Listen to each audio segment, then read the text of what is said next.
आं दिनै JSP Advice 365 चेनेलनि जोहै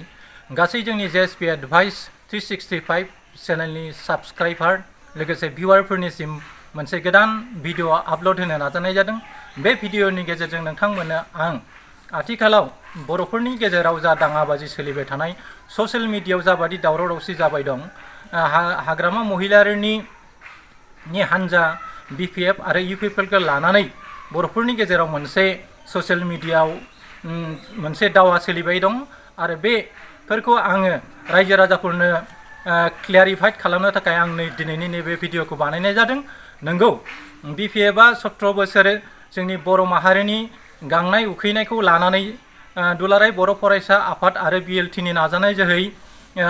BTD एरेन्जमेन्ट नाजादोंमोन, नाथाय बिथांमोना बर'नि राव हारिमुखौ जाबादि जौगाहोनो हागौमोन बेबादि जौगाहोनायखौ नुनो मोनाखै। बिथांमोना गोबां बोसोरनिफ्रायनो दानथार सुथार नांलाय खमलायनि गेजेरजों बिथांमोना 17 बोसोर सालायबोबाय। बे समफ्राव बर'नि गेजेराव गोबां बर' बिर जोहोलावजोनि अनगायैबो माखासे मेलेमजिबिफ्रा सिलाइ गुलियाव जिउ गारनो गोनां जाबाय आरो आथिखालाव दुलाराय बर' फरायसा आफाद आरो NDAB धीरेन गड आरो रन्जन दैमारी लोगोसे बिस सावरायग्रा आरो फेरेंगाफोरनि ग्रुपखौ लानानै मोनब्रै NDABनि गेजेराव जाबादि सावरायनायनि गेजेरजों दुलाराय बर' फरायसा आफादनि दैदेनगिरि मानगोनां प्रमद बर' आरो आथिखालनि UPPLनि आफादगिरि बिथां प्रमद बर'नि दैदेननायाव थांनाय 27 जानुवारि 2020आव मोनसे BTR एकर्ड जानानै थांदोंमोन, जाय एकर्डनि जोहै बर'नि राव हारिमु सोदोमस्रिखौ रैखाथि खालामनो थाखाय गासै दफाफोरखौ लाफानानै BTD ओनसोलनि बर'फोरनि अनगायैबो BTDनि बाहेरायाव थानाय दुलाराय बर'फोरखौ रैखाथि एबा सेफगार्ड होनो थाखाय बे एकर्डखौ खालामनाय जादोंमोन, जाय एकर्डनि जोहै बर'फ्रा गोबां फसंथान मोननायजों लोगोसे बर'नि राव हारिमुखौ गायसननो थाखाय मोनसे गिदिर प्लेटफर्म मोनबाय दा आथिखालाव। आरो बे BTR एकर्डनि माखासे दफाफोरखौ इमप्लिमेन्टेसन खालामनो थाखाय आथिखालाव सरकार दानो थांनाय UPPL आरो दुलाराय बर' फरायसा आफादनि नाजानायाव बे जानो थांगासिनो दङ आरो गोबां दा आथिखालाव BTC बिसायख'थियाव BPFआ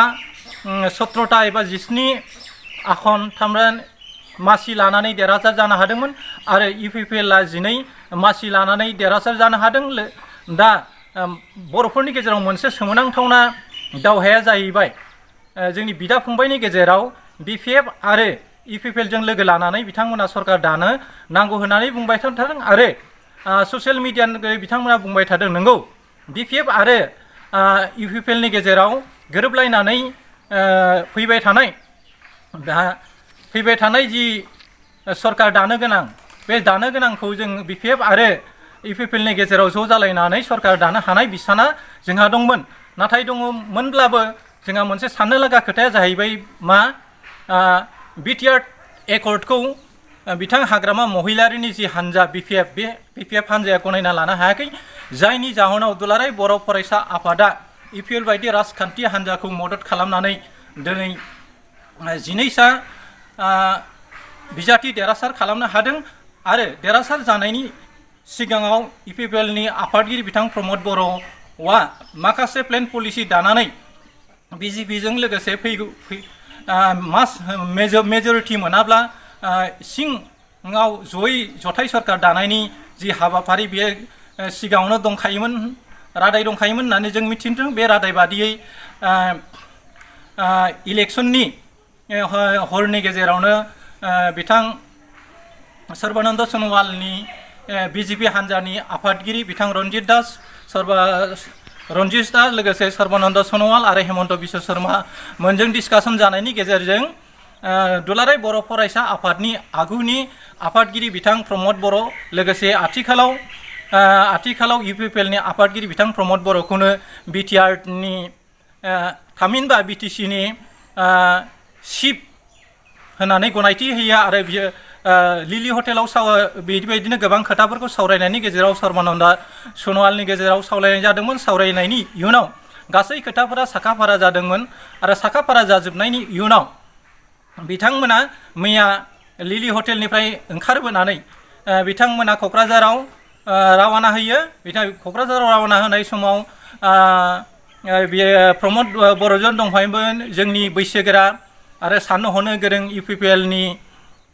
इउपिपिएलनि आथिखालाव देरहासार जानाय बिथां गबिन्द बसुमतारी लोगोसे आगुनि एनडिएफबिनि आफादगिरि बिथाङा लोगोसे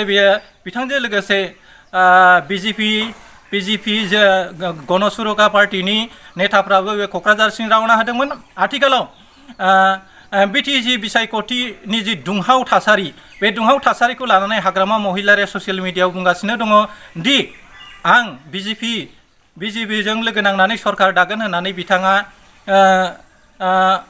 बुंगासिनो दङ नाथाय बे ससियेल मिडियायाव बिथां फोसावबाय थानाय खोथाखौ लानानै जोंनि बर'नि गेजेराव मोनसे दावराव दावसि एबा दुंहाव थासारि सोमजिदों थारैनो इउपिपिएलआसो सरकार दागोन ना बिपिएफआसो सरकार दागोन बेखौ लानानै बर'फोरनि गेजेराव गुलुं गुजु जाबाय थादों नाथाय जोङो जोंनिसिम खौरां हरनाय बादिब्ला आथिखालाव प्रमद बर'आनो बिटिसिनि चिफ जासिगोन बे रोखा जाबाय आरो बेखौ बे हाबाफारिखौ अथ टेकिं सेरेमनिखौ क'क्राझाराव गाबोन बेखौ लानाय जाथों आरो क'क्राझाराव आथिखालाव ग्रिनफिल्डखौ अथ टेकिं सेरेमनि खुंनो थाखाय साखाफारा जागासिनो दङ आरो गाबोन अखानायनाय लोगो लोगोनो बे हाबाफारिखौ मावफुंनाय जागोन ग्रिनफिल्डआव दा ग्रिनफिल्डखौ साखा जोंथा माथा महरै साजायनो थाखाय क'क्राझाराव प्रमद बर'जों लोगोसे माखासे जोंनि इउपिपिएल दोलनि आरो दुलाराय बर' फरायसा आफादनि सेंग्राफ्रा नांथाबबाय दङ होननानै जोंनिसिम खौरां दैथायहरदों गाबोननि गेजेराव बिटिसिनि जि सरकार दानाय हाबाफारि बेखौ खुंनाय जागोन आरो बे हाबाफारिनि जोहै बर'नि गेजेराव जि दाङाबाजि इउपिपिएलआसो सरकार दागोन ना बिपिएफआसो सरकार दागोन बेखौ लानानै जि थासारि सोमजिबाय थादों बे थासारिया गाबोननि गेजेराव जोबस्रांगोन आरो हाजासे दाङाबाजिनि गेजेरजों बर'फोरनि गेजेराव जा बादियै थासारिखौ लानानै दिनै बिसायख'थिया जोबनानै थांबाय आथिखालाव गोबां मानसिया साननो हागौ बिपिएफजों इउपिपिएलआ मानो सरकार दाजिया बिपिएफआ जाबाय एन्टि बिटिआर एकर्ड बिथांमोना बिटिआर एकर्डनि बेरेखा खालामदों बिथां हाग्रामा महिलारिया अलरेडि बिटिआर एकर्ड जानायनि सिगाङाव बुंदोंमोन बिटिआरनि माखासे दफाफोरखौ फारि फारि मावफुंलाङोब्लानो बिटिआरआनो मोनसे समाव आलादा हादोर जाहैगोन होनना बिथां बुंदोंमोन नाथाय जेब्ला बिसायख'थिनि दोहौआ बारानिफ्राय बारा जाबोबाय थादों अब्ला बिथां हाग्रामा महिलारियानो मोनसे मोन्दांथियाव फैदोंमोन दि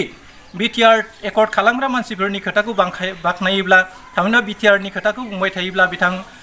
प्रमद बर'नि इउपिपिएलखौसो गोजौआव दैखांनाय जागोन बेफोरबायदि साननानै उनाव बिथांमोना राजनैतिक भाबै इउपिपिएलफोरखौ फोजोबस्रांनायनि मोनसे प्लेन पलिसि दानानै बिथांमोना माखासे खोथाफोरखौ बुंबाय थादोंमोन आरो बिटिआरआव जेबो गैया आरो बिटिआरनि गेजेरजों बर'फ्रा जेबो सोलायनाय फैया बे खोथाखौ बुंबाय थादोंमन नाथाय एक्चुअलि बिटिआरआ बुंनो थाङोबा नर्थ इस्टार्न रिजनाव बयनिख्रुइ साबसिन मोनसे एकर्ड होननानै जों बुंनांगोन जाय एकर्डनि जोहै बर' माहारिनि अनगायैबो बर'फोरजों थाफानाय माखासे जनजातिफ्रा सुबुंफ्रा थामहिनबा हारिफ्रा जौगानायनि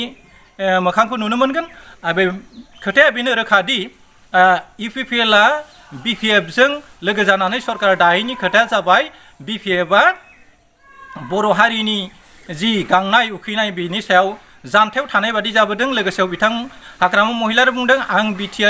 बिटिसिआव देरहासार जायोब्लाबो आं मालाबाबो बिटिआर एकर्डनि मोनबो दफाखौ मावफुंनाय नङा होननानै बिथाङा बुंदोंमोन जायनि जाउनाव इउपिपिएलनि दोलोफ्रा जोंनि बर' माहारिनि 17 बोसोर सोलिबाय थानाय 17 बोसोर सरकाराव थानाय बिथां हाग्रामा महिलारिनि जि सरकार बेखौ नेवसिदों आरो आथिखालाव इउपिपिएलनि जोहै मोनसे गोदान सोलायनाय जौगानायखौ लुबैनानै बर' रायजोफ्रा दिनै इउपिपिएलनि सरकार फैनायखौनो बांसिन लुबैदों आरो बेनो बर' रायजोनि गांनाय उखैनाया दिनै रोखा जाबाय आथिखालाव बिजेपि दाजाब इउपिपिएलनि जोहै सरकार दानाया रोखा जाबाय आरो बे सरकार बिटिसिनि सरकारनि गाहाया बिथां प्रमद बर'आनो जासिगोन लोगोसेयाव बिथांजों लोगोसे गोबां